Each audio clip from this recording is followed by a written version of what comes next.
So the next question is there ever a conversation about what is charge? Like, do people at CERN sit around and ask that question? Well, no, not really, because there are those conversations, because I was there and I'd be having that conversation. But that's not the kind of question that people are asking. People are taking a set of things as being given, and those things that are given aren't. Charge is absolutely given, plus or minus 1 or 0. That it's only there in terms of the bookkeeping of charge. That charge is absolutely conserved, and it comes in unit quantities. Except when you're looking inside hadrons and you're trying to look at the charge of the quark, which has not really been done successfully, to my knowledge anyway, yet. There's been no evidence for charges other than unit charges. There have been some papers claiming to do that, but they've all fallen by the wayside over time, as far as I know, at least. I haven't followed the field. Do you have a hypothesis, or do you have a definition for charge, or do you have like a material representation of the idea that you've stumbled across in the years? Yes. Stumbled across it? No, I wrote a paper about it. All right. No. So my 97 paper was saying what charge was, what charge is, and what charge is it's. So what is charge? Charge is, for me, charge is rectified electromagnetic field.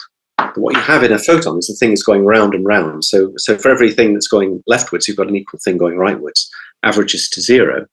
But if you take that twist of the photon, so the basic idea is this: that you have light, which is represented by, imagine the electric field is down on the black side and is up on the brown side.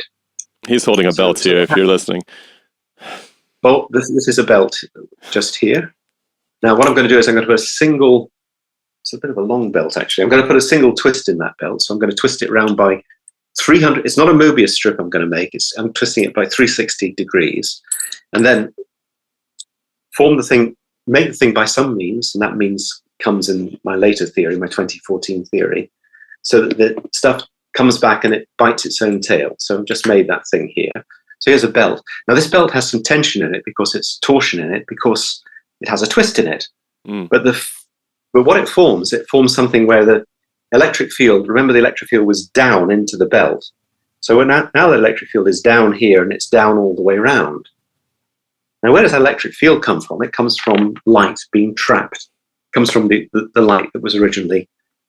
So I'm taking light and I'm making the light twist around and bite its own tail. Now that was the subject of my 1997 paper, which was basically what if you take light and for some reason it confines itself, and instead of traveling in a straight line, it goes round and bites and round in circles. So if you do that and you put in the energy of the quantum, E is h nu, and use Gauss's law to calculate what the electric field is pricking out from this, or pricking in from this thing. You have the field going inwards. This is an electron-like loop. So look, it goes. So whereas before the electric field was in all directions and was just periodic, now it's always radial. It's always outward directed, or inward directed in this case. So it's always inward directed all the way around the loop. So anywhere from my fist, you see that the black side of the belt is everywhere on the outside, and the brown side's on the inside of the belt.